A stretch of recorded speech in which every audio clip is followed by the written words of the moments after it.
meditation is supposed to be fun. It's not something you do as a grim duty. The trouble with religion as we know it is that it is so mixed up with grim duties. We do it because it's good for you. It's a kind of self-punishment. Well, meditation, when correctly done, has nothing to do with all that. It's a kind of digging the present.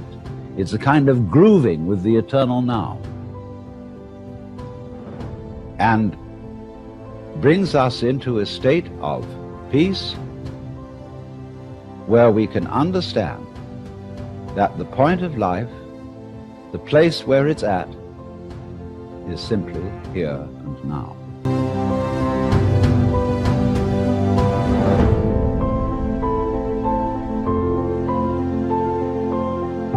This moment is the creation of the universe. It's starting now. If you look back and wonder whether there was a big bang a long time ago, all you'll see is vanishing traces. The big bang is happening now. This is when the world begins. You're doing it. Only you're not doing it by straining. A you deeper than the straining you is doing all this. The same you that is growing your hair and coloring your eyes and making your thumbprints and all that. You don't think about it. You don't strain muscles to do it. But that is what is creating the world. Here it comes. Now. So instead of thinking that the past is the reality which explains everything that happens now, let's look at now.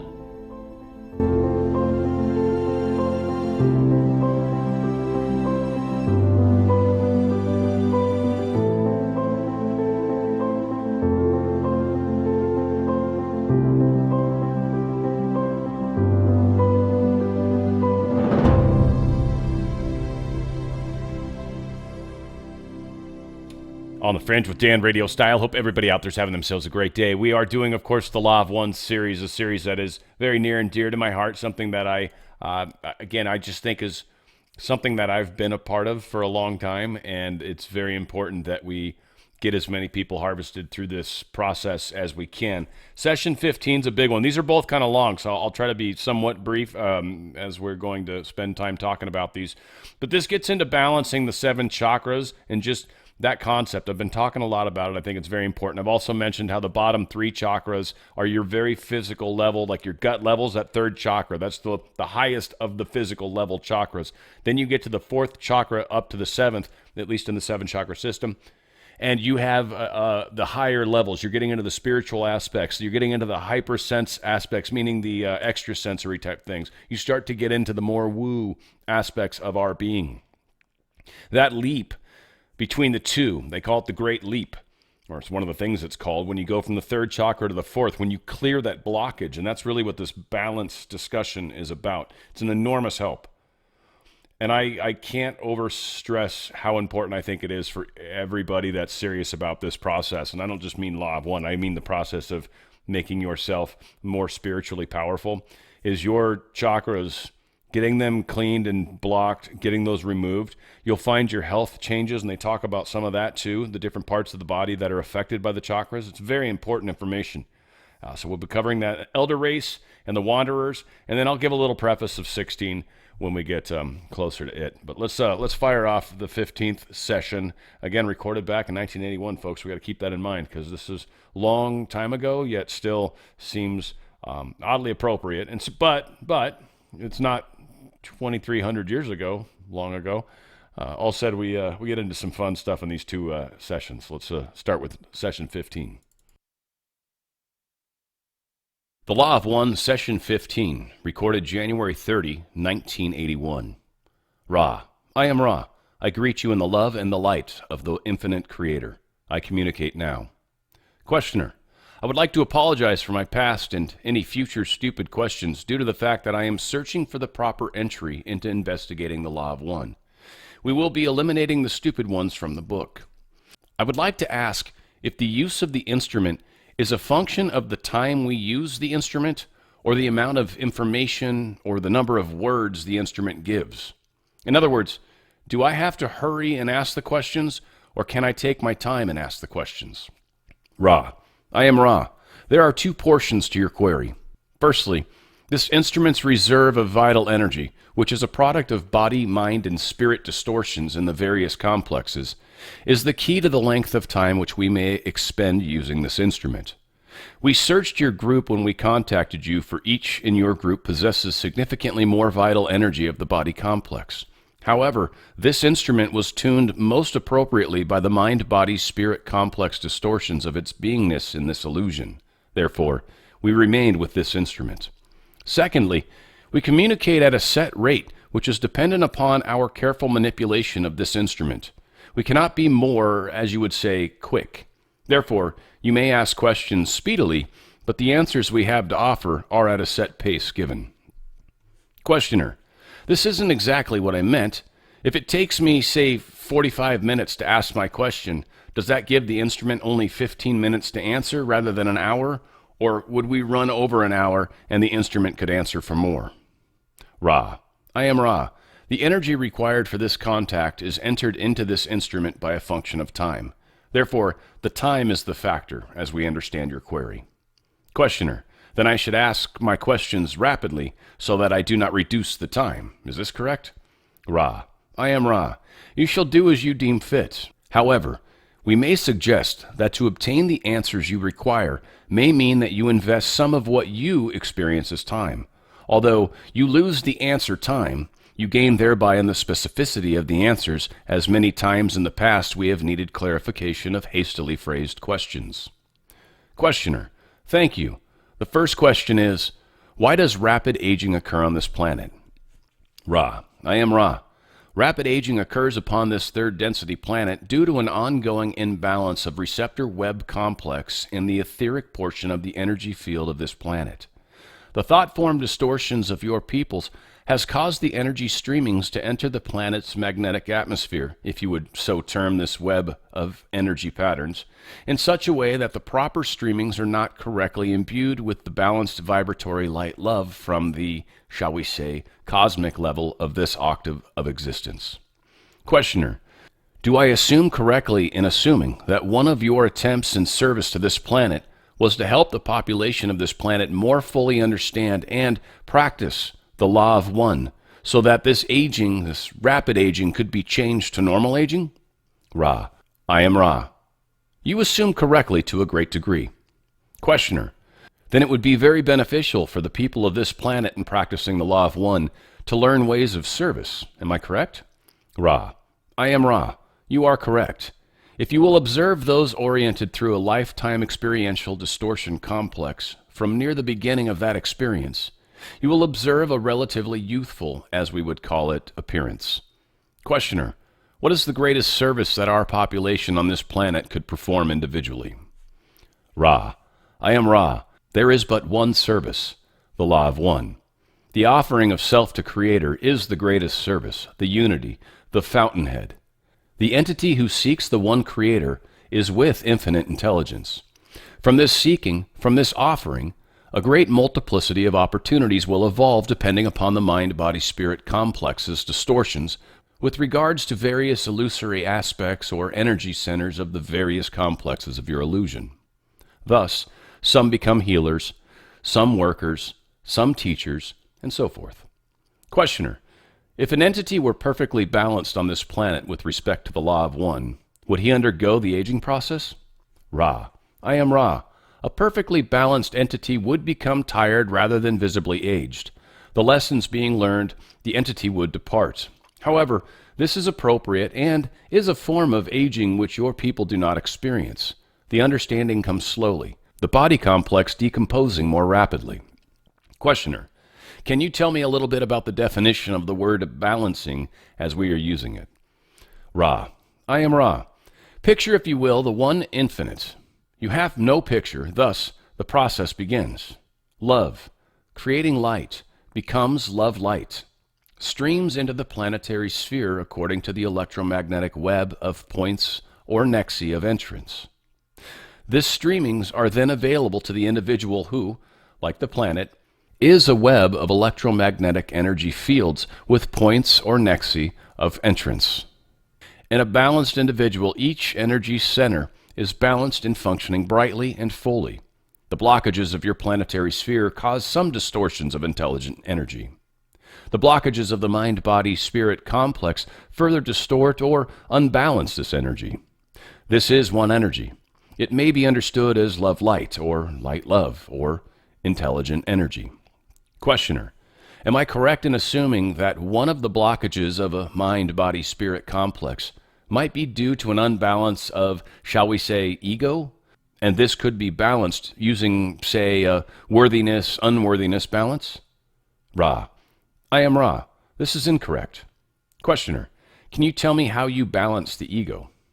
Ra: I am Ra. We cannot work with this concept as it is misapplied and understanding cannot come from it. Questioner: how does an individual go about balancing himself? What is the first step? Ra: I am Ra. The steps are only one. That is, an understanding of the energy centers which make up the mind-body-spirit complex. This understanding may be briefly summarized as follows. The first balancing is of the Malkuth, or Earth, vibratory energy complex, called the red ray complex. An understanding and acceptance of this energy is fundamental. The next energy complex which may be blocked is the emotional or personal complex, each known as the orange ray complex.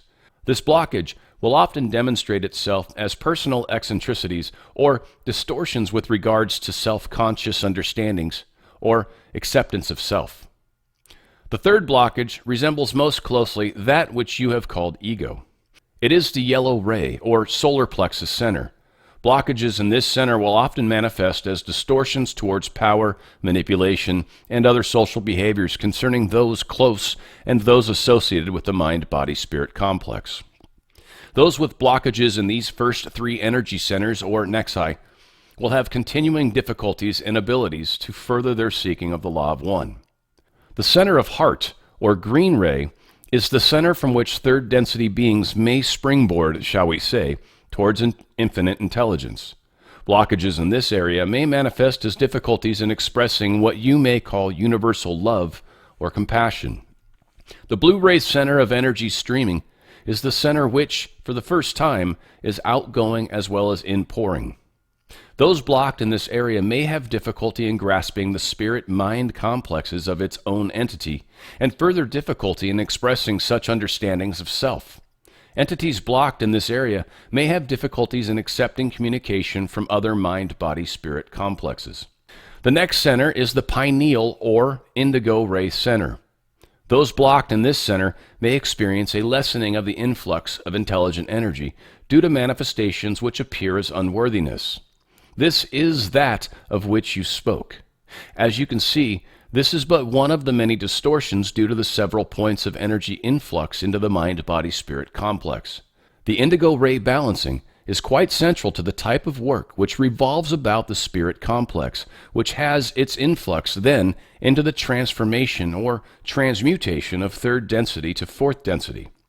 It being the energy centers receiving the least distortion outpourings of love light from intelligent energy, and having also the potential for the key to the gateway of intelligent infinity. The remaining center of energy influx is simply the total expression of the entity's vibratory complex of mind, body, and spirit. It is as it will be, balanced or imbalanced, has no meaning at the energy level, where it gives and it takes in its own balance. Whatever the distortion may be, it cannot be manipulated as can the others, and therefore has no particular importance in viewing the balancing of an entity. Questioner: you previously gave us some information about what we should do in balancing. Is there any information that we can publish now about any particular exercises or methods of balancing these centers? Ra: I am Ra. The exercises given for publication, seen in comparison with the material now given, are in total a good beginning. It is important to allow each seeker to enlighten itself rather than for any messenger to attempt in language to teach-learn for the entity, thus being teach-learner and learn-teacher. This is not in balance with your third density. We learn from you, we teach to you. Thus, we teach-learn. If we learned for you, this would cause imbalance in the distortion of free will. There are other items of information allowable. However, you have not reached these items in your lines of questioning, and it is our belief-feeling complex that the questioner shall shape this material in such a way that your mind-body-spirit complexes shall have entry to it. Thus, we answer your queries as they arise in your mind complex. Questioner: yesterday you stated the harvest is now. There is not at this time any reason to include efforts upon these distortions towards longevity, but rather to encourage distortions towards the heart of self. For this, which resides clearly in the violet ray energy field, will determine the harvest of each mind-body-spirit complex. Could you tell us how to seek, or the best way to seek, the heart of self? Ra: I am Ra. We have given you this information in several wordings. However, we can only say the material for your understanding is the self, the mind-body-spirit complex. You have been given information upon healing, as you call this distortion. This information may be seen in a more general context as ways to understand the self. The understanding, experiencing, accepting, and merging of self, and with other self, and finally with the Creator, is the path to the heart of self. In each infinitesimal part of yourself resides the One in all of its power. Therefore, we can only encourage these lines of contemplation, always stating the prerequisite of meditation, contemplation, or prayer as a means of subjectively, objectively using or combining various understandings to enhance the seeking process. Without such a method of reversing the analytical process, one could not integrate into unity the many understandings gained in such seeking. Questioner: I don't mean to ask the same question twice, but there are some areas I consider so important that greater understanding may be obtained by possible restatement in other words. I thank you very much for your patience.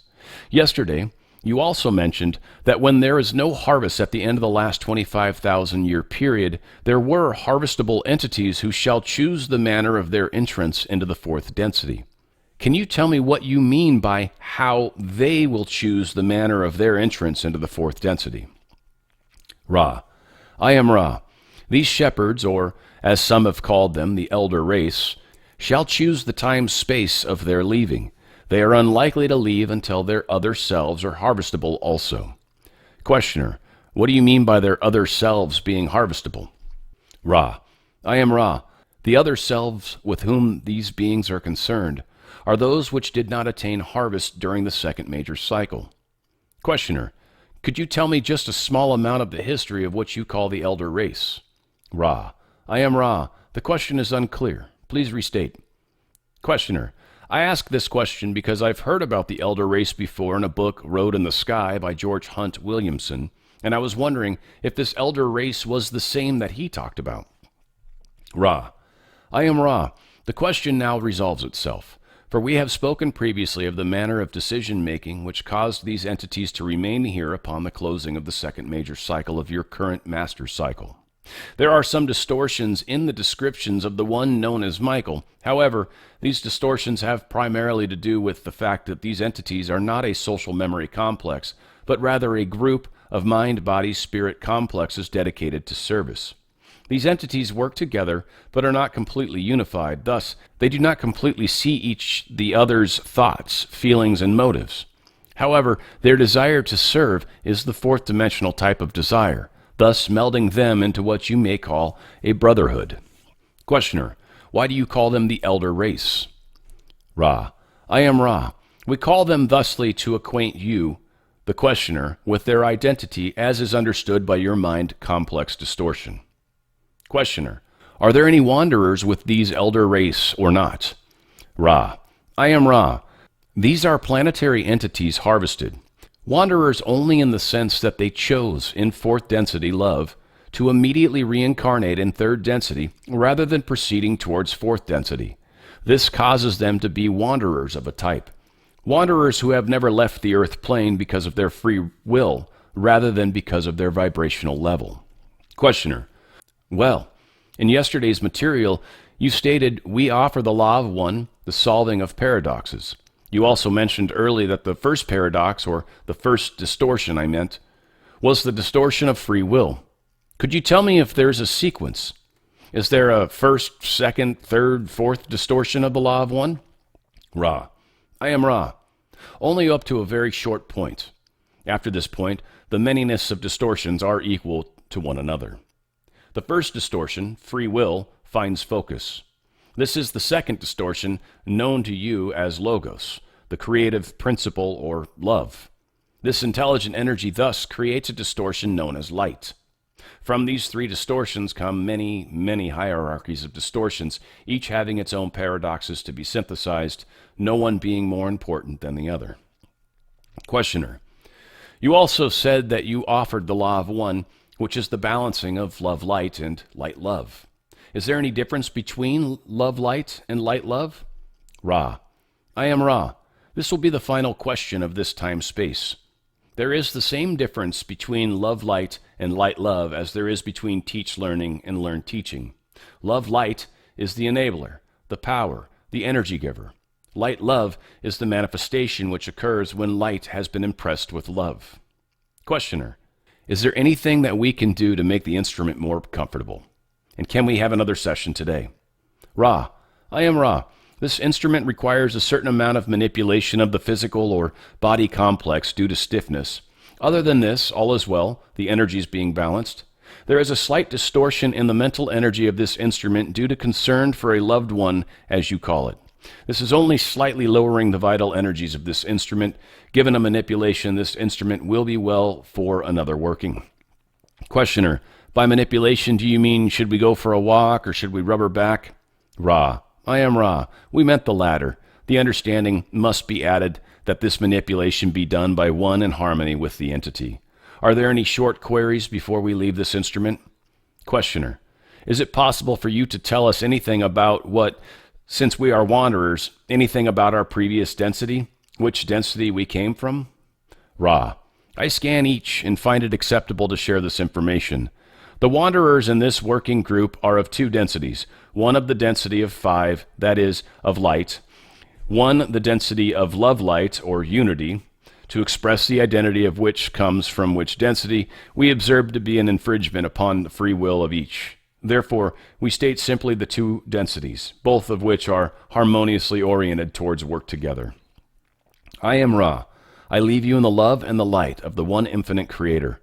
Go forth, then, rejoicing in the power and the peace of the one infinite Creator. Adonai. So some major heavy stuff in there, right? Like, wow.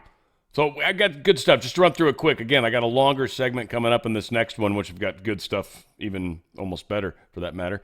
But the instrument, time is what matters, right? It can be an hour long, so if you ask quick questions and they're not necessarily formed well and they take forever to get to what he actually is trying to ask, right? So that's kind of what Ra's whole big discussion with him was. I don't know if that mattered that much, but it was channeling in this kind of environment definitely does deplete that energy source, and that energy source is extraordinarily important. Just it's for your health. It's like, you ever feel run down, right? And then all of a sudden you get sick or whatever. Like, that's the energy. And so if you don't know and pay attention, know thyself. If you don't realize, I'm getting a little run down, I need to relax, or I need to sleep a little extra, go to bed early or something. Like, I need to do something different because I'm hurting myself right now. And you will ultimately have problems start to occur.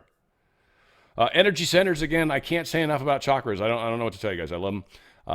They're extraordinarily important to figure out and pay attention to.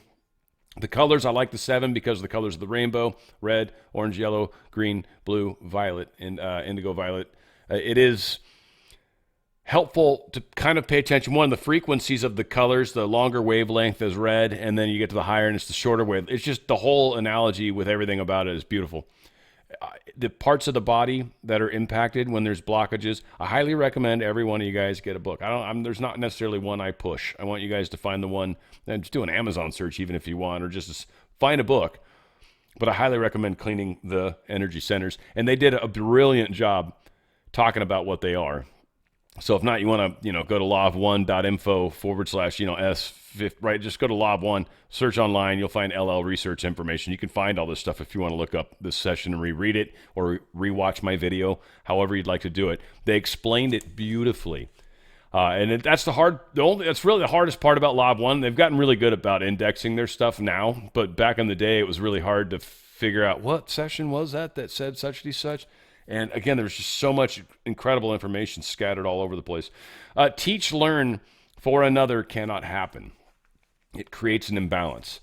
Many of us want to be able to do that. Many of the other side wanted to force their crazy beliefs and pronouns and right. Like, I mean, there's this whole right. Both sides come at things in the way they do, and so a lot of times it creates this polarization that one doesn't need to happen, but oftentimes requires or hopes to force somebody to understand something, someone to move to a place in their own world that they're not ready for yet, obviously. Because here's the thing, if they were ready for it, the discussion would be happening. So it's important to understand that you cannot learn for another. You can't. At some point, people have to make the mistakes they're going to make. Heart of self was kind of cool. They were talking about the self and then other selves to a degree. It's knowing that there is a connection that you experience in your own existence, your own world, your own day. Like, and I just mean your own reality. And I think that's really, like, to a lot of people that seems like really woo, but it's, if you think about it, it's not. What do you experience during the day? What are you, like, you wake up. You know, if you wake up with someone, cool, they might be awake, they might not be awake, they might have already gotten out of bed, they could be in the shower, right? But they're having their own unique experience if they're not necessarily right there with you. And even then, it's their perspective of this experience that you're sharing. You have your experience 100% of the time. It's 100% of the time you. Why is that? Why does that matter? A lot of people are like, you're being self-centered or something. And it's like, no. That's the reality. And so us learning how to focus, us learning how to pay attention that we actually interact with this reality, and it, like, you like push on the wall and it's like, and you notice it, like you start to experiment with it and you start to realize it talks back to you. Not trying to be weird, but sort of in a metaphorical way. It's almost, nowadays, it's annoying to like if you have an iPhone, for sure, like, it's listening to you. You'll be having a conversation with a friend about a product you like, and all of a sudden, you open up some app, and all of a sudden that's the ad that's showing, and you're like, you son of a gun. Well, that's kind of what life does too. You're having these weird spiritual thoughts, and you're like, I'd like to understand this better. And then a day within a day, sometimes just much, much sooner, you'll get something. It'll show itself. And this is where they do talk about the difference between love light and light love, which I thought was brilliant. Love light, it's the enabler, it's the power, it's the energy, meaning love comes first and it imbues the light, the photons, the everything, the logos, right? The first thing that existed. And in the beginning was, well, thought or acceptance of I am, but many say the light, right? In the beginning, there was that first spark. So that's the power. And what that then does through light love is it creates the manifestation. So it kind of completes the circuit, if you will. And that's why manifestation is such a big deal to me. It's not like a lot of people are like, he's just trying to help people get relationships or make money. No, it's to understand everything you think, say, and do actually affects the world you experience. Your world, not mine. For the most part, sometimes if I co-create with people, yeah, then it matters what crazy shit's inside your head, but that's not what this is really about. It's about our own learning, teaching, and teaching, learning, hopefully, because again, I'm a teacher of teachers. I've said it many times. This is why this series is also important for, I think, my core group to understand. Yes.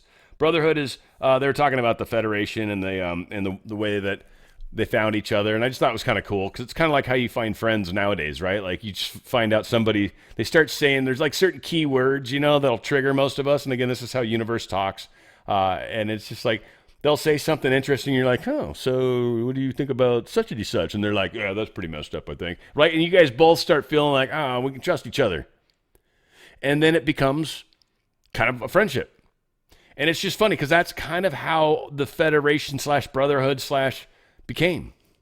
It's just a bunch of different souls that were cruising around, like Han Solo and the Millennium Falcon, and then you got, the Winnebago from what's the one, Guys that the John Candy was the dog. I'm trying Spaceballs. Yeah, they're running around. They got a Winnebago. You got your Millennium Falcon. Probably some other cool stuff. That world, basically, they all came together and they're like, all right, yeah, we'll protect everybody here, and that sort of is. We've had like a quarantine in this solar system. They say for a very long time. That's supposedly kind of been released. We'll see. Again, I got one more session to go, guys, so any questions are going to have to hold till the end, and we'll see if anyone's got any. I know this is a little bit on the long side. All said. This last part gets into the Orion effect, as I call it. It's just the fact that there's always this deep, dark influence on every one of us. It's evil. It's the temptation. It's whatever it is, right? There's a lot of discussion how they can't actually affect the 3D. There are just certain rules, certain things that happen unless you go and do stupid stuff like, Ouija boards and things like that. You create different sorts of portals and problems that way. Outside of that, they just can't touch you. I mean, you can put on armor of God, or you can do whatever you feel that you need to, but they can't. They can try to scare the crap out of you, and they will. But that's also part of this understanding of the whole spectrum of it's part of, I think it's part of the graduation. Like, it's the part of understanding binary, that there's a left and a right, an up and a down, a hot and a cold, right? A scary and not scary, a religious and not religious, a super good person and super bad person, right? Like, everything's got to have this polarity to it, otherwise it can't necessarily exist. So then you got that. So we got the Guardians we talk about in this next one. We talk about Yahweh, and I think it's interesting. Moses, I think they call him like Moishe or something weird like that. I'm maybe mispronounced it, I'm sure, but whatever. We got the first awareness, which is densities. They get into the densities. So first is awareness, second is growth, third is self-aware, which is what like dogs reach to, right? They become aware of themselves, and then, that's like what most of us are living through. Well, we're not usually. We're probably coming from a slightly higher. But this is what the actual harvest is third density, harvesting up to fourth or fifth, some say, but I think I don't think that's, maybe, I don't know, maybe here on Earth, maybe, I don't know, whatever. We'll see how that plays out coming. Fourth density, though, is love or understanding, which is pretty cool. And this is where the split happens, and they do talk about it more down the road. Service to self versus service to others. It actually splits at the fourth density. Kind of why they're saying love or understanding, because there is a service to self path, and many would say it's evil, but no, you get to a point where you're actually just doing it within a whole group of people that are all service to self, right? And so you've got all these people that have to kind of learn how to play that way and still maintain self-centeredness, if you will, the whole time. It's 95%. They get into it. It's pretty crazy. We got a ways to go to get it to all that, but it's fabulous when they get into it. And then the service to others, it's 50+% of the time. Your service to others focused. It's cool. And the learning that we go through that. So a lot of that's based in love. That's really the path that sort of feeds the fourth density. Fifth density is light or wisdom, which are also interesting. Many would say Lucifer's the light, right? But wisdom's really understanding. It's taking knowledge and making it do something, doing something with it, right? Taking it that next step, right? Making it your own, as they would say. Mastery, even. So that's where that fifth density kind of gets into. And again, a lot of us are going to fall on different levels of this. And sixth density is light, love, light. Again, it's understanding that whole concept, and it's a powerful, beautiful concept. Seventh is gateway, and eighth is the next octave, which is, who knows? What the hell? Nobody knows, really. It's kind of like once you go through there, it's like, it's pretty cool. They went into source, some would say, I think. Again, great stuff on this last episode, session 16. I hope you guys dig it. Again, it's one of these things where you might even have to watch it a couple times, but if you really spend a little time with this isn't saying anything radical or crazy. What this is actually suggesting is, I think, sort of more of an intergalactic version of understanding of how multiple cultures from other places would hang out and discuss, right? Like, we'd have our commonalities. A lot of the spirituality that many of us have come from is very earth-based and is sort of distorted, as they talk about. So please know there is some distortions baked in, and that's part of, I think, the hard part is really, again, pushing out that bubble. Like, how do I do that? And a lot of us, I think, are working through that in our own ways, at our own levels, however that may be. All said. Session 16, again, back in 1981, crazy times. The Law of One, Session 16. Recorded January 31st, 1981. Ra. I am Ra. I greet you in the love and light of the one infinite creator. We communicate now. Questioner. As I ask questions, there will unfortunately be inaudible. I think the direction I wish to go investigating the Law of One. However, I have ideas in mind of some questions inaudible. They may be stupid questions, I don't know, but inaudible. Inaudible, trying to construct a complete, unbiased book about the Law of One, one which itself takes into account the Law of One. I hope that you, inaudible, ridiculous. I would like to ask, considering the free will distortion of the Law of One, how can the Guardians quarantine the Earth? Is this quarantine within the free will distortion? Ra. I am Ra. The Guardians guard the free will distortion of the mind-body-spirit complexes of third density on this planetary sphere. The events which require activation of quarantine were interfering with the free will distortion of mind-body-spirit complexes. Questioner. I may be wrong, but it seems to me that it would be the free will of, say, the Orion Group to interfere. How is this balanced against the other concept you just gave? Ra. I am Ra. The balancing is from dimension to dimension. The attempts of the so-called crusaders to interfere with free will are acceptable upon the dimension of their understanding. However, the mind-body-spirit complexes of this dimension you call third form a dimension of free will which is not able to, shall we say, recognize in full the distortions towards manipulation. Thus, in order to balance the dimensional variances in vibration, a quarantine was set up. This being a balancing situation whereby the free will of the Orion Group is not stopped, but given a challenge. Meanwhile, the third density group is not hindered from free choice. Questioner. Could these windows that occur let the Orion Group come through once in a while? Does this have anything to do with this free will distortion? Ra. I am Ra. This is correct. Questioner. Could you tell me how that works? Ra. I am Ra. The closest analogy would be a random number generator within certain limits. Questioner. What is the source of this random number generator? Is it created by the Guardians to balance their guarding? Or is it a source other than the Guardians? Ra. I am Ra. All sources are one. However, we understand your query. The window phenomenon is another self-phenomenon from the Guardians. It operates from the dimensions beyond space-time in what you may call the area of intelligent energy. Like your cycles, such balancing, such rhythms are as a clock striking. In the case of the windows, no entities have the clock. Therefore, it seems random. It is not random in the dimension which produces this balance. That is why we stated the analogy was within certain limits. Questioner. Then this window balancing prevents the Guardians from reducing their positive polarization by totally eliminating the Orion contact through shielding. Is this correct? Ra. I am Ra. This is partially correct. In effect, the balancing allows an equal amount of positive and negative influx. This balanced by the mind-body-spirit distortions of the social memory complex.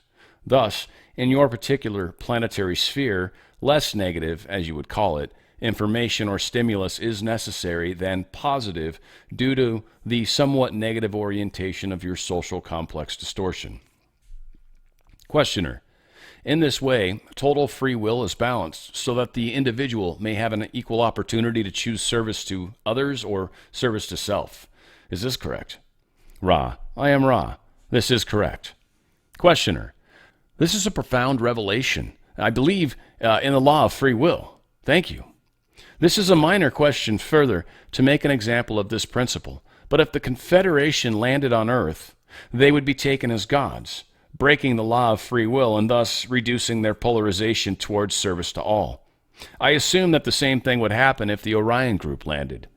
How would this affect their polarization towards service to self if they were able to land and become known as gods? Ra. I am Ra. In the event of a mass landing of the Orion Group, The effect of polarization would be strongly towards an increase in the service to self, precisely the opposite of the former opportunity which you mentioned. Questioner: if the Orion group was able to land, would this increase their polarization? What I'm trying to get at is it better for them to work behind the scenes and get recruits, shall we say, from our planet, the person on our planet going towards service to self strictly on his own using his free will? Or is it just as good for the Orion group to land upon our planet and demonstrate remarkable power and get people like that? The first instance, in the long run, shall we put it, more salubrious for the Orion group, in that it does not infringe upon the law of one by landing, and thus does its work through those on this planet. In the second circumstance, a mass landing would create a loss of polarization due to the infringement upon the free will of the planet. However, it would be a gamble. If the planet then were conquered and became part of the empire, the free will would then be reestablished. This is restrained in action due to the desire of the Orion group to progress towards the one creator. This desire to progress inhibits the group from breaking the law of confusion. Questioner: you mentioned the word empire in relation to the Orion group. I have thought for some time that the movie Star Wars was somehow an allegory, in part, for what is actually happening. Is this correct? Ra: I am Ra. This is correct in the same way that a simple children's story is an allegory for physical, philosophical, social, complex distortion understandings. Questioner: is there a harvest of entities oriented towards service to self, like there is a harvest here of entities oriented towards service to others? Ra: I am Ra. There is one harvest. Those able to enter fourth density through vibrational complex levels may choose the manner of their further seeking of the one creator. Questioner: then as we enter the fourth density, there will be a split, shall we say, and part of the individuals who go into the fourth density will go to planets or places where there is service to others, and the other part will go into places where there is service to self? Is this correct? Ra: I am Ra. This is correct. Questioner: well, the Confederation established its quarantine, I understand, 75,000 years ago. Has the Orion group been attempting to contact any part of this planet prior to that, or did they? How long have they been attempting, inaudible, contacting this planet? Ra: I am Ra. Approximately 45,000 years ago, an attempt was made. It was not successful. Approximately 2,600 years ago, the group sent an entity of social memory complex to this planetary sphere. This effort met with some success, but was in the space-time continuum lessened in impact. Since approximately 2,300 years ago, in your measurements, this group has constantly been working upon the harvest, just as the Confederation. Now, there was, I guess, a correction in the numbers, which they show in there, and I think they retyped it. So the first time frame was 2,600. I guess it should have been 3,600, and then the second one should have been 3,300. So that's going to be corrected going forward. Again, it's just how the information came through. I want to be fair to it. They continue. Questioner: can you name the entity that they sent here 2,600 years ago? 2,600 years ago. Again, that correct time is 3,600 years. They just kind of kept using the wrong number. Ra: I am Ra. This entity named by your peoples, Yahweh. Questioner: can you tell me the origin of the Ten Commandments? Ra: I am Ra. The origin of these commandments follows the laws of negative entities impressing information upon positively oriented mind-body-spirit complexes. The information attempted to copy or operate positively while retaining negative characteristics. Questioner: was this done by the Orion group? Ra: I am Ra. This is correct. Questioner: what was their purpose in doing this? Ra: I am Ra. The purpose of the Orion group, as mentioned before, is conquest and enslavement. This is done by finding and establishing an elite, and causing others to serve the elite through various devices such as the laws you mentioned and others given by this entity. Questioner: was the recipient of the laws of the Ten Commandments positively or negatively oriented? Ra: The recipient was one of extreme positivity, thus accounting for some of the pseudo-positive characteristics of the information received. As with contacts which are not successful, this entity, vibratorial complex, Moishi, did not remain a credible influence among those who had first heard the philosophy of one, and this entity was removed from this third density vibratory level in a lessened or saddened state, having lost what you may call the honor and faith with which he had begun the conceptualization of the law of one, and the freeing of those who were of his tribes, as they were called at that time space. Questioner: if this entity was positively oriented, how was the Orion group able to contact him? Ra: I am Ra. This was an intensive, shall we say, battleground between positively oriented forces of Confederation origin and negatively oriented sources. The one called Moishi was open to impression and received the law of one in its most simple form. However, the information became negatively oriented due to his people's pressure to do specific physical things in the third density planes. This left the entity open for the type of information and philosophy of a self-service nature. Questioner: it would be unlike an entity fully aware of the knowledge of the law of one to ever say, "Thou shalt not." Is this correct? Ra: I am Ra. This is correct. Questioner: can you give me some kind of history of your social memory complex and how you became aware of the law of one? Ra: I am Ra. The path of our learning is graven in the present moment. There is no history as we understand your concept. Picture, if you will, a circle of being. We know the Alpha and Omega as infinite intelligence. The circle never ceases. It is present. The densities we have traversed at various points in the circle correspond to the characteristics of cycles. First, the cycle of awareness. Second, the cycle of growth. Third, the cycle of self-awareness. Fourth, the cycle of love or understanding.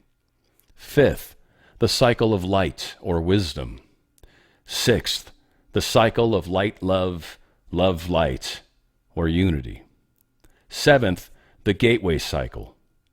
Eighth, the octave which moves into a mastery we do not plumb. Questioner: thank you very much. In previous material, before we communicated with you, it was stated by the Confederation that there is actually no past or future. All is present. Would this be a good analogy? Ra: I am Ra. There is past, present, and future in third density. In an overview such as an entity may have, removed from the space-time continuum, it may be seen that in the cycle of completion there exists only the present. We, ourselves, seek to learn this understanding. At the seventh level or dimension, we shall, if our humble efforts are sufficient, become one with all, thus having no memory, no identity, no past or future, but existing in the all. Questioner: does this mean that you would have awareness of all that is? Ra: I am Ra. This is partially correct. It is our understanding that it would not be our awareness, but simply awareness of the Creator. In the Creator is all that there is. Therefore, this knowledge would be available. Questioner: I was wondering how many inhabited planets there are in our galaxy, and if they all reach higher density by the law of one, or if there is another way. It doesn't seem to me that there would be any other way to reach higher density. Is this correct? Ra: I am Ra. Please restate your query. Questioner: how many inhabited planets are there in our galaxy? Ra: I am Ra. We are assuming that you intend all dimensions of consciousness or densities of awareness in this question. Approximately 1/5 of all planetary entities contain awareness of one or more densities. Some planetary spheres are hospitable only for certain densities. Your planetary sphere, for instance, is at this time hospitable to levels or densities 1, 2, 3, or 4. Questioner: well, roughly how many total planets in this galaxy of stars that we're in have aware life, regardless of density? Ra: I am Ra. Approximately 67 million. Questioner: can you tell me what percentage of those are third, fourth, fifth, sixth density, etc.? Roughly, very roughly. Ra: I am Ra. a percentage 17 for first density, a percentage 20 for second density, a percentage 27 for third density, a percentage 16 for fourth density, a percentage 6 for fifth density. The other information must be withheld. The free will of your future is not making this available. We shall speak on one item. There is a fairly large percentage, approximately 35% of the intelligent planets, which do not fit into the percentiles. These mysterious are of sixth and seventh density and are not available for our speaking. Questioner: well, this first 5 densities, have all of them progressed from third density by knowledge and application of the law of one? Ra: I am Ra. This is correct. Questioner: then the only way for a planet to get out of the situation that we are in, or the only way for the population, is to become aware of and start practicing the law of one. Is this correct? Ra: this is correct. Questioner: can you tell me what percentage of third, fourth, and fifth density planets which you have spoken of here are negatively polarized towards service for self? Ra: I am Ra. This is not a query to which we may speak, given the law of confusion. We may say only that the negatively or self-service-oriented planetary spheres are much fewer. To give you exact numbers would not be appropriate. Questioner: I would like to make an analogy about why there are fewer negatively oriented and ask you if the analogy is good. In positively oriented society with service to others, it would be simple to move a large boulder by getting everyone to help move it. In a society oriented towards service to self, it would be much more difficult to get everyone to work on the boulder for the good of all. Therefore, it is much easier to get things done to create the service to other principle and to grow in positively oriented communities rather than it is in negative. Is this correct? Inaudible. Ra: I am Ra. This is correct. Questioner: thank you very much. Can you tell me how the Confederation of Planets was formed and why? Ra: I am Ra. The desire to serve begins, in the dimension of love or understanding, to be an overwhelming goal of the social memory complex. Thus, those percentiles of planetary entities, plus approximately 4% more of whose entities we cannot speak, found themselves long, long ago in your time seeking the same thing: service to others. The relationship between these entities as they entered an understanding of other beings, other planetary entities, and other concepts of service was to share and continue together these commonly held goals of service. Thus, each voluntarily placed the social memory complex data in what you may consider a central thought complex available to all. This then created a structure whereby each entity could work in its own service while calling upon any other understanding needed to enhance this service. This is the cause of the formation and the manner of the working of the Confederation. Questioner: with such a large number of planets in this galaxy, I was wondering if you say there are approximately 500 Confederation planets. That seems to me to be a relatively small percentage of the total number of fourth, fifth density planets around. Is there any reason for this relatively small percentage in the Confederation? Ra: I am Ra. There are many confederations. This confederation works with the planetary spheres of 7 of your galaxies, if you will, and is responsible for the callings of the densities of these galaxies. Questioner: would you define the word galaxy as you have just used it? Ra: we use that term in this sense as you would use star systems. Questioner: I'm a little bit confused as to how many total planets, then, roughly, does the confederation that you are in serve? Ra: I am Ra. I see the confusion. We have difficulty with your language. The galaxy term must be split. We call galaxy that vibrational complex that is local. Thus, your sun is what we would call the center of a galaxy. We see you have another meaning for this term. Questioner: yes. In our science, the term galaxy refers to the lenticular star system that contains millions and millions of stars. And this had occurred earlier in our communications, this area of confusion. I'm glad to get it cleared up. Now, using the term galaxy in the sense that I just gave you, of the lenticular star systems that contain millions of stars, do you know of the evolution of other galaxies besides this one? Ra. I am Ra. We are aware of life in infinite capacity. You are correct in this assumption. Questioner. Can you tell me if the progression of life in other galaxies is similar to progression in this one? Ra. I am Ra. The progression is somewhat close to the same, asymptomatically approaching congruency throughout infinity. The free choosing of what you call galactic systems causes variations of an extremely minor nature from one of your galaxies to another. Questioner. And then the law of one is truly universal in creating the progression towards the 8th density or octave in all galaxies? Is this correct? Ra. I am Ra. This is correct.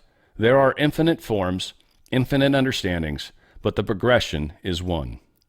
Questioner. I am assuming it is not necessary for an individual to understand the law of one to go from 3rd to 4th density. Is this correct? Ra. I am Ra. It is absolutely necessary that an entity consciously realize it does not understand in order for it to be harvestable. Understanding is not of this density. Questioner. That is a very important point. I used the wrong word. What I mean to say was, I believe that it was not necessary for an entity to be consciously aware of the law of one to go from 3rd to 4th density. Ra. I am Ra. This is correct. Questioner. At what point in densities is it necessary for an entity to be consciously aware of the law of one to progress? Ra. I am Ra. The 5th density harvest is of those whose vibratory distortions consciously accept the honor duty of the law of one. This is responsibility. Honor is the foundation of this vibration. Questioner. Can you tell me a little more about this honor responsibility concept? Ra. I am Ra. Each responsibility is an honor, each honor a responsibility. Questioner. I want to ask a rather questionable question. I may not put it in the book. I was wondering if cattle mutilations that we now experience across the country and elsewhere could be explained by you. Ra. I am Ra. The greater part of your so-called mutilations take place according to the ways of your 2nd density beings which feed upon carrion. A portion of these so-called mutilations are those which are of what you may call a multi-dimensional type, a thought form construct using various parts in order to have life and being in the 3rd density. Questioner. Where do these thought forms come from? Ra. I am Ra. This is a very ambiguous question. However, we will attempt to answer. Firstly, they come from the Creator. Secondly, they come from what you may call lower astral and plane, thought. Thirdly, in construct visualization complex, they reside in part beneath the crust of your planet. Questioner. Are these one form in particular? Ra. I am Ra. These entities may take any thought form associated with an emotion of fear or terror. Questioner. Are these thought forms able to attack only cattle, or can they also attack human beings? Ra. I am Ra. These thought forms cannot attack 3rd density beings. Questioner. Thank you. Can you tell me of the silver flecks that we have found sometimes on our faces or elsewhere? Ra. I am Ra.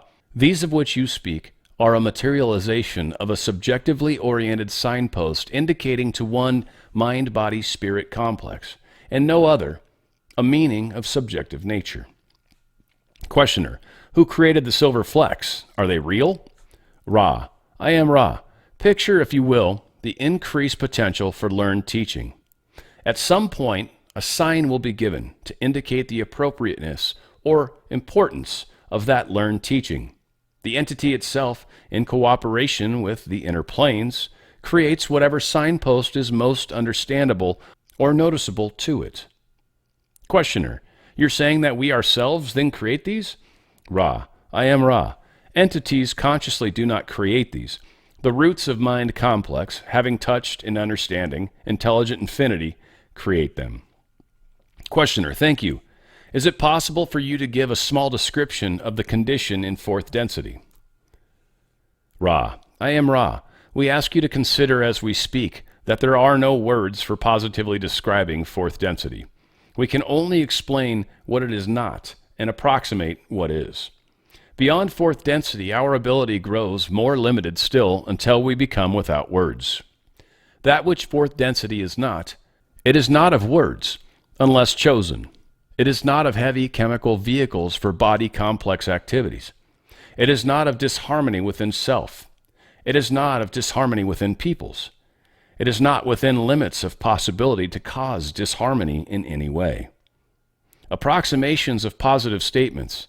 It is a plane of a type of bipedal vehicle which is much denser and more full of life.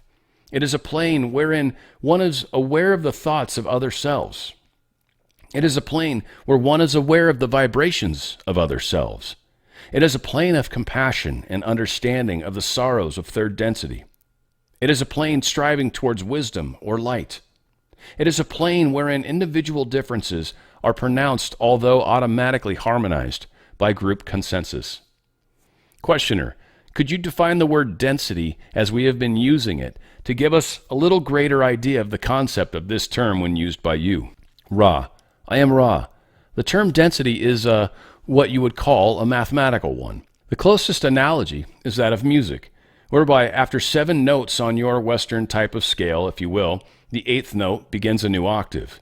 Within your great octave of existence which we share with you, there are 7 octaves or densities.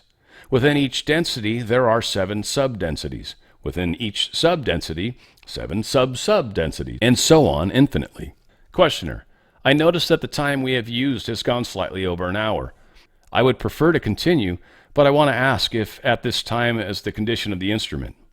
Ra, I am Ra. This instrument is in balance. It is well to continue if you desire. Questioner, all right. Continuing with what we were just talking about, namely densities, I understand, then, that each density has 7 subdensities, which again have 7 subdensities, which again have 7 subdensities.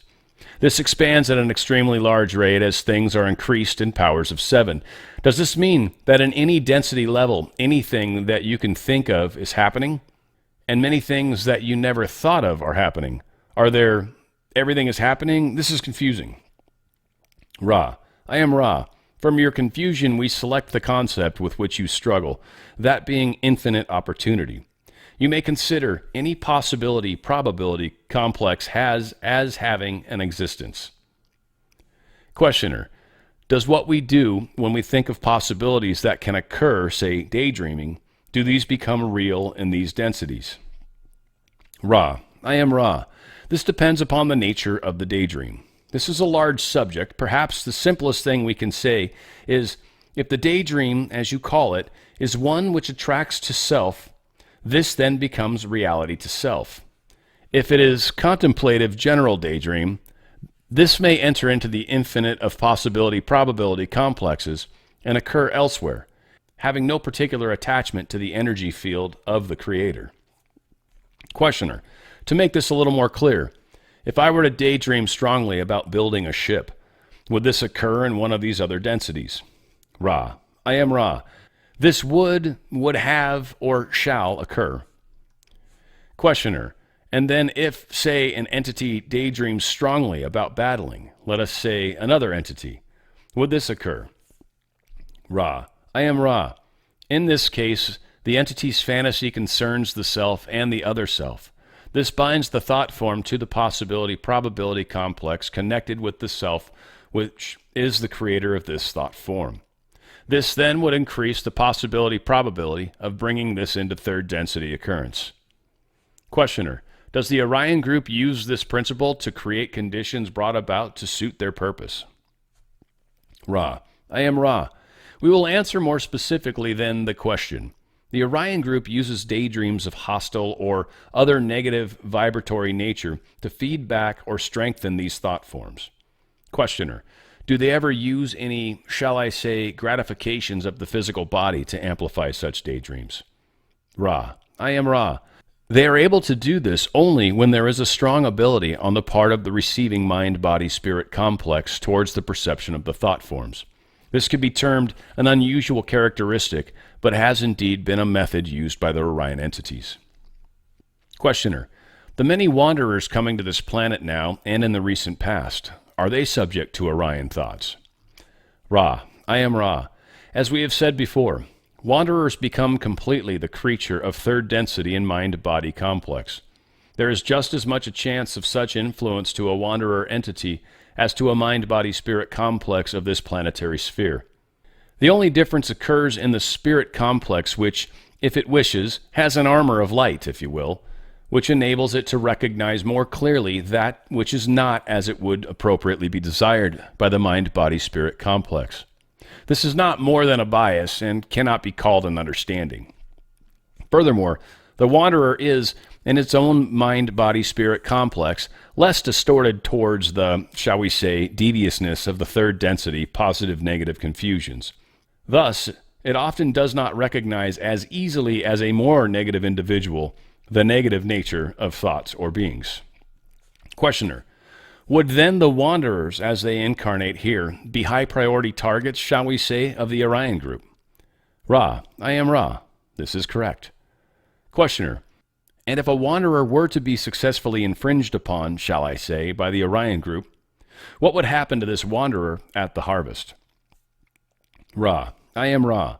If the wanderer entity demonstrated through action a negative orientation toward other selves, it would be, as we have said before, caught into the planetary vibration and, when harvested, possibly repeat again the master cycle of third density as a planetary entity. This shall be the last full question of this session.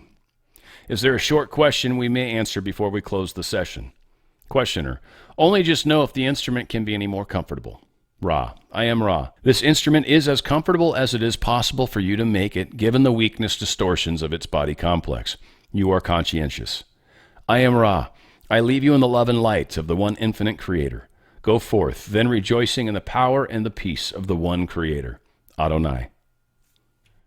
Seems oddly selfish to remind people that OTF coupon code for MyPillow to make the instrument more comfortable. No, you would have had a MyPillow. That would have been incredible. Just saying. Law of One, Section 16. Powerful stuff here. So, a few things I wanted to cover on this, and I got at least one question thus far. We'll see if we get some more for you guys. Physical ships, UFOs, stuff like that right now. Just saying. This is one thing they talk a lot about, and it's very important to kind of understand the power of multiple dimensions and multiple densities. We have physical ships. Okay, there are, and there, I don't know, some could be from other places possibly, some definitely here, terrestrial, whether or not they're made by our government or possibly even races that maybe live here as well with us. There's a much more complex world than we understand. So physical ships, they definitely exist, but there's a lot of thought form stuff. Thought forms, they can create such a powerful thought form that it actually looks like something. It can go through walls. I kind of think that robot-looking thing, I don't know if you guys have seen that one that was go floating. It was a military one. I don't know. I kind of wonder if that was something along that line. Like it wasn't really physical. Like you couldn't hurt it. It was like Luke Skywalker at the end of the last time we ever get to see Luke, right? And he was standing there just shooting him with all the lasers. Bow, bow, bow, bow, right? And he's just standing there. And then, yeah, Luke wasn't ever even there. Wasn't even there. It was a projection of himself. So it's a thought form. And then local holograph. We've got the ability to make crazy stuff in the sky. So again, a lot of things to keep in mind when it comes to what we see with our eyes. Trust your other parts, your heart, your gut, right? That's why I was talking about the chakras. When you can make that great leap, it's huge because the difference between what your heart feels and what your gut feels is going to differ. Your brain's going to be what your brain's going to be, but it's usually kind of more your gut. It's important that we learn these differences because it will actually be what saves you, really, in the big picture.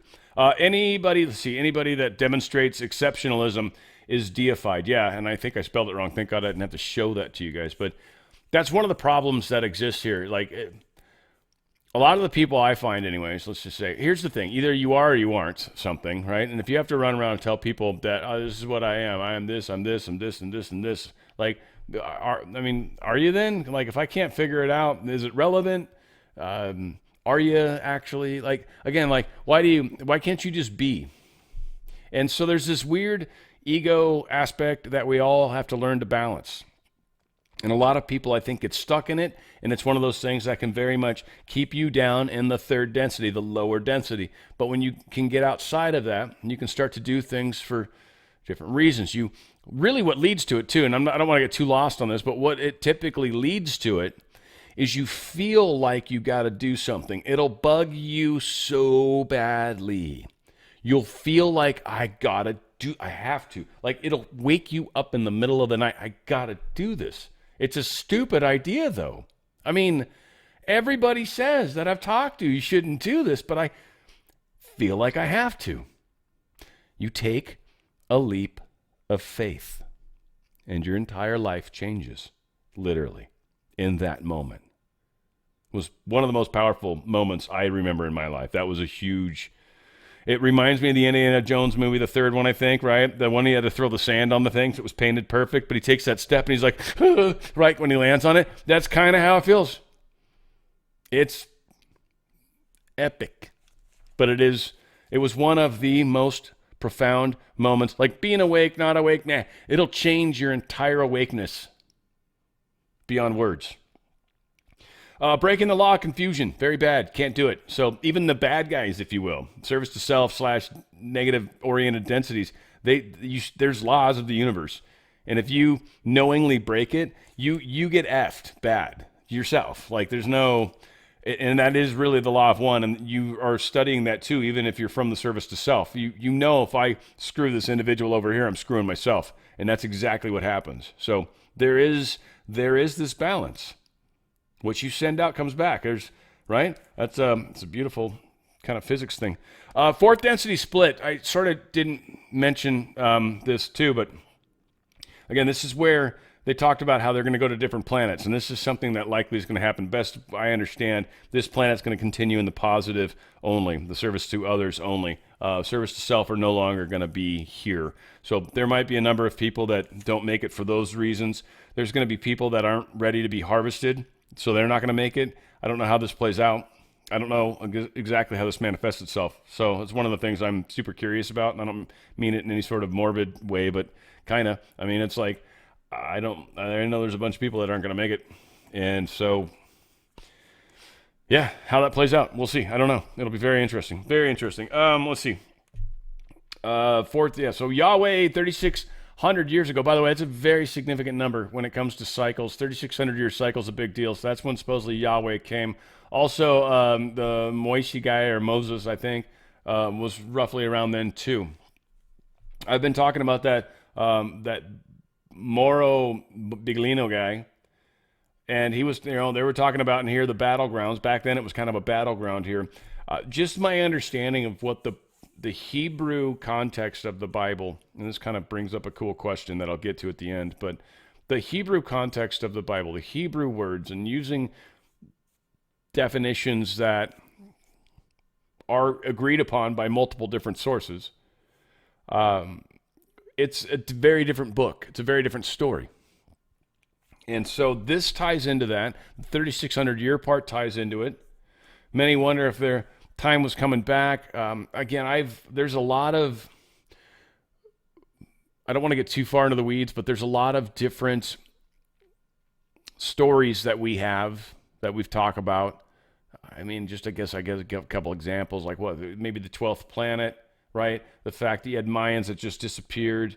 You have these different things that potentially are cyclical. We've got this new thing. We're supposed to go into a photon belt or whatever, like with this part of the universe where these, like the energy lights up or something. The sun's at some point going to go pew or whatever. I don't know. We're in this weird place. It's a cycle. And so you wonder if people are coming back or if they're already here, maybe just walking amongst you. Maybe you don't know that either. You never know, right? It's kind of crazy how things play out. So there's a lot of very interesting information out there. People find it at the levels they're ready for and should find it. I've realized I'm getting into some deep waters myself, and I'm like loving it, and I want to share it with the world. And I realize nobody wants to hear this crap, and they really don't. Nobody does. It's really, there's like a few of you, maybe, and probably more in this audience than my general audience. So all this said, sixth density. Just want to say this is that light, love, light density.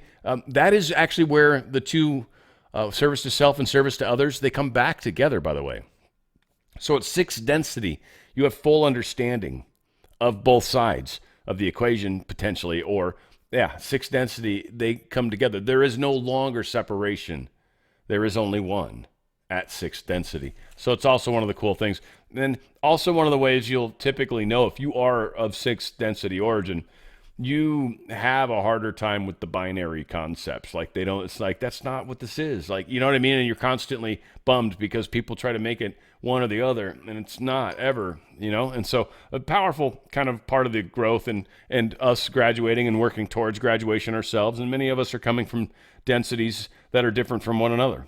So we just have to learn to appreciate the differences. You can only see to your level, by the way.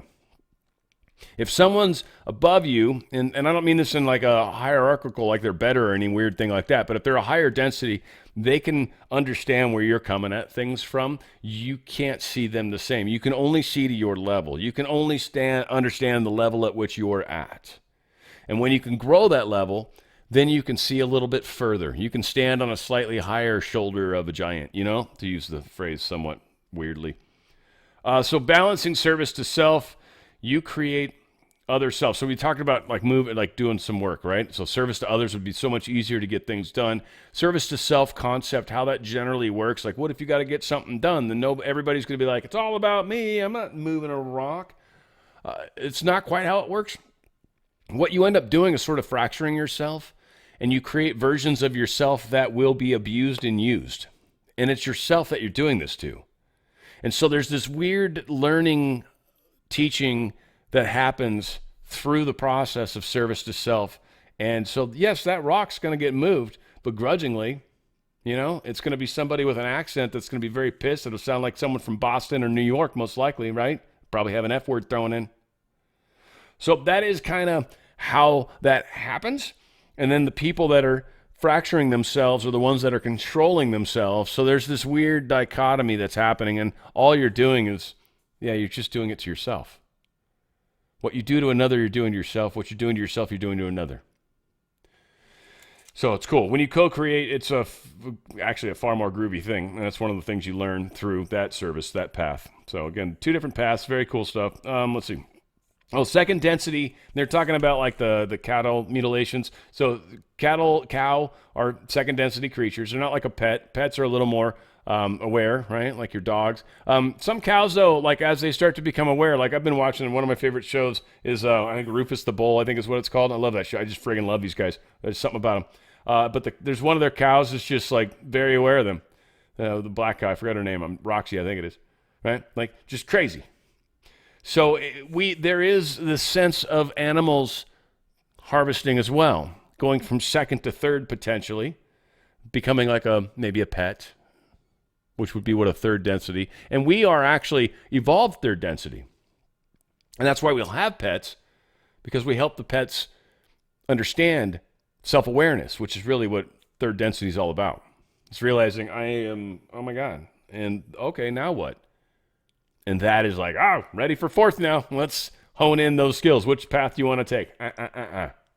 So that's how it works. Silver Flex, they were talking about that. So this is just a real quick fun, the way manifesting works.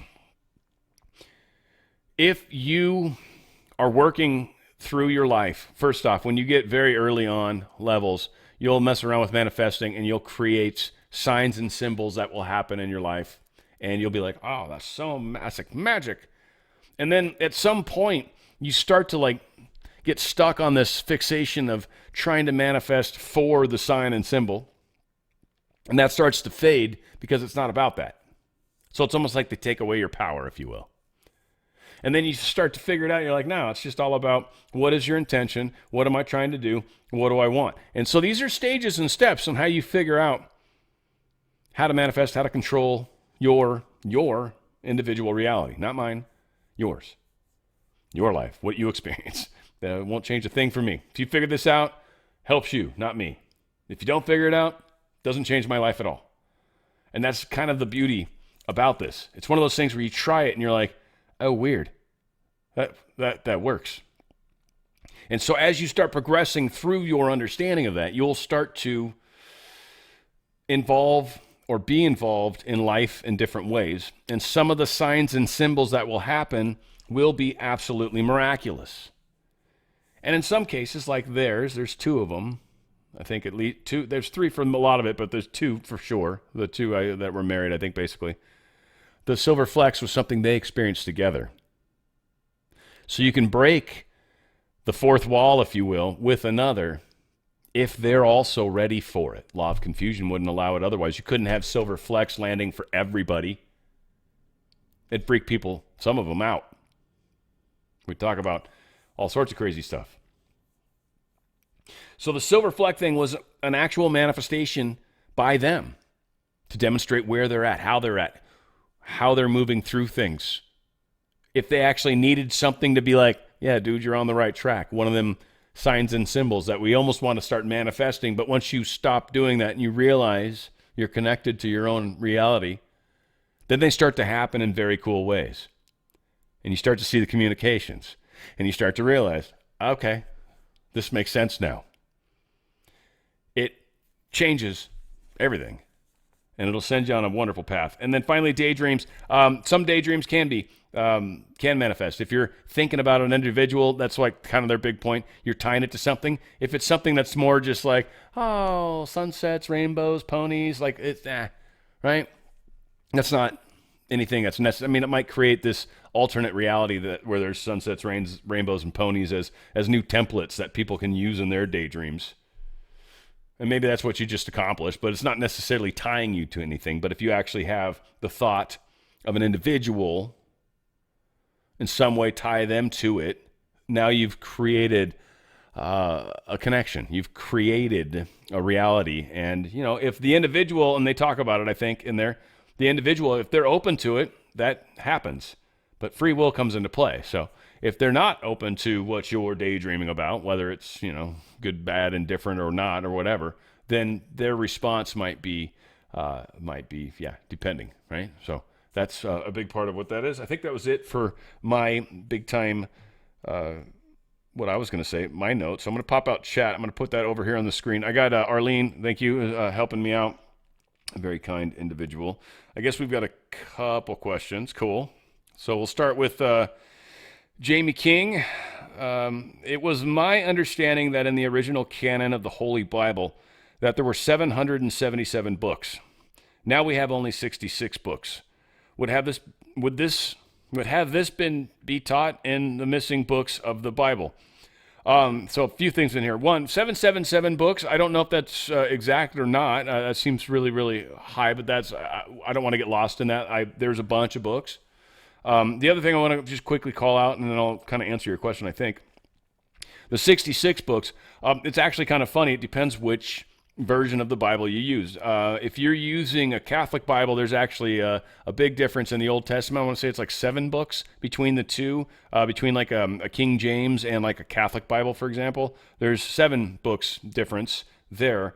Also, when you look at like the Ethiopian Bible, their Bible is also got, I think that's the one that has Enoch in it and stuff like that. All said, could this be taught in there? Probably, yes, I would say.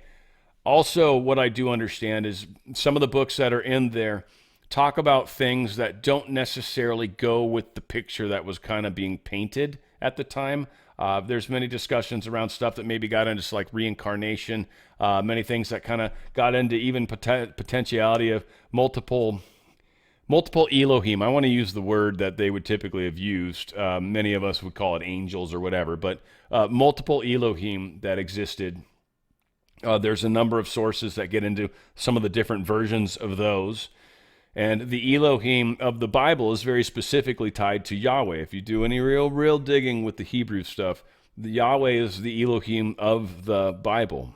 And it's very important, and it ties into Israel specifically. It's the Elohim of the Israelites as well, and the chosen people in that regard ties into that. And again, to me, the book, oh my God, the Bible suddenly made a whole lot more sense to me that in a way that it never did before. It tripped me out, and it was a weird codex that snapped for me. So, is there missing information that's been pulled from the Bible because they wanted to make the Bible kind of fit a certain narrative? Yes, I kind of think at least that's sort of how I see it. And I don't mean to disrespect or disregard the information that's in the Bible. It's wonderful and still heavily useful, the stuff that's there. But there's a whole lot of stuff that if you really do some digging, you'll find has supposedly been pulled from it. And that's kind of a bummer. Let's see. We got Rawalt also says, does numerology play into the law of one? Based on what R.A. was saying. he doesn't get into that, but numerology is kind of a thing that's been created, right? Inside of our own reality. It's a thing that's actually got energy. It's a thing that's got reality. It's a thing that many people believe. A great example I would offer is there's a numerology site that I'm fond of. It was just one I found way back when. I don't want to share it because it's just the one that I like. But what I find to be interesting is it serves as a fun little place where when universe, my universe, when I show myself a weird set of numbers in a weird kind of way and it catches my attention, I'll go, and it's just like a place where I know where I'm connecting, right? Like I've got a guide. I can go look at what's the error code, if you will. And so it helps me. And it's one that like universe knows, like, hey, he's going to use this. Let's show him that. And then now we're meshing and we've got a way to talk to each other. And so it becomes kind of like that, right? So does numerology play a part? Sure. Does tarot play a part? Sure. Does astrology play a part? Sure. Whatever your thing that you're gravitating to, or that you start to find a way to connect with source through the veil, through your own experience, whatever that is. And it could be anything. It could be prayer. It could be dreams. It could be songs that pop on the radio. It could be the next commercial you hear. It could be any number of things. It could be the next text message you get from somebody. Any number of things. So again, these are all like tools that exist within the now, within the here, to allow you to like, all right, does this phone work? And you start to learn what you focus on, you create what you just, it's, I don't know. Yeah, it's, I guess hard to explain. That's why there's so many sessions, and I've done over 1,000 videos on my other channel. Like, it's just ridiculous how crazy this is. Let's see, using numbers. Maggie says, will we ever really get the truth? Well, truth's a funny thing, Maggie. That's actually a funny thing. Truth is in often cases very relative, Maggie. Your version of truth may not be the same version of truth that I need or experience as well. There's gradients to that. So the level of truth that you come to, Maggie, specifically, just because you're asking the question, I'm not trying to pick on you in any way, shape, or form, because it's not like that at all. But your version of the truth is going to be based off of your experience of the truth, what you search for, what you are asking, what you question, what you dig into, what videos you find from people talking about things. That will be where you start to divine your truth. And so I would say yes. The truth that you are seeking, and maybe be specific about what kinds of truths you actually want. And I'm being kind of crazy, but it's really true. It's the big picture of what we're all trying to move through right now. What is the ultimate truth? What is the next step? How do we ourselves get to that next place where we're like, all right, I knew it. I knew this was the case. Now, all right, now what do we do with that? Well, I'm going to tell people about it. All right, start telling people about it. Like, what we do with truth is really almost more important sometimes. And then we'll find it as we need it. So what is that relationship to you? The truth, the reality, to what you're doing. There's a weird trifecta that seems to happen in there. I don't know. I'm saying crazy stuff. Hopefully it makes sense to some of you guys out there.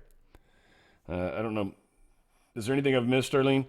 I think outside of that, she's been really good about texting me. I see some people are, responding and saying stuff. And yeah, okay. It looks like I got most of it. All right, cool. Well, guys, we went super long. I apologize. Hour and a half, but this was good stuff. I'm glad my good friend Smade's here. Got Pet Club here. Sorry, I don't know why I want to call you Pet Club. Rawalt's in there. Jamie King's in there. Maggie. Got a lot of great people. Of course, A-Score, one of the greatest. Connie Lingus, thank you for joining us as well. Again, a lot of fun, guys. Rollerbug, thank you. Just good people.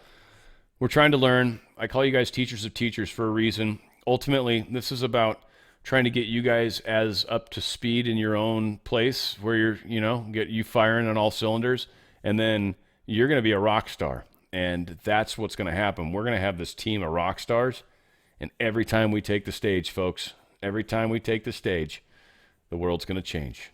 This is why I'm doing this. I hope you guys enjoy. This was sessions 15 and 16. Enjoying my time with you guys doing the Law of One material. One of the, in my opinions, most important things that I've done personally. And I wouldn't say the most important thing I've learned, but I will say there's like a few sources in my life that I've read multiple times, and it's like I've had deeper understandings of them every time I've kind of come back to it. This is definitely one of those sources for me, and I'm trying to tie together as much of everything else in these learn teachings that I can. So hopefully you guys are appreciating and enjoying. Thank you guys all in chat, especially for being a part of this. And we're going to go out, of course, with the intro video like we always do. It is one of my favorite topics, and we'll do it more. Please join me next Thursday as well. But it is the Law of One. It is on the Fringe. And it's, of course, Dan Radio style right here.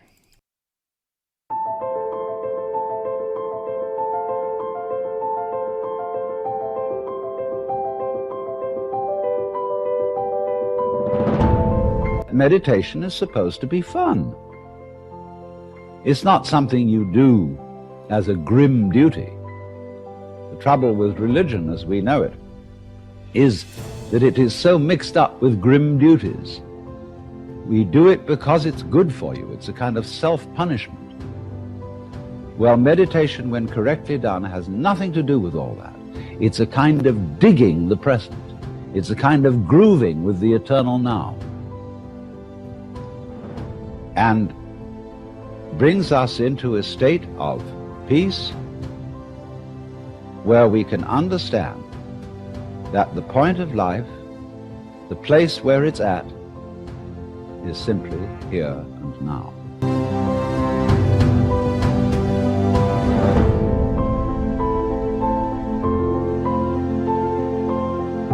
This moment is the creation of the universe. It's starting now.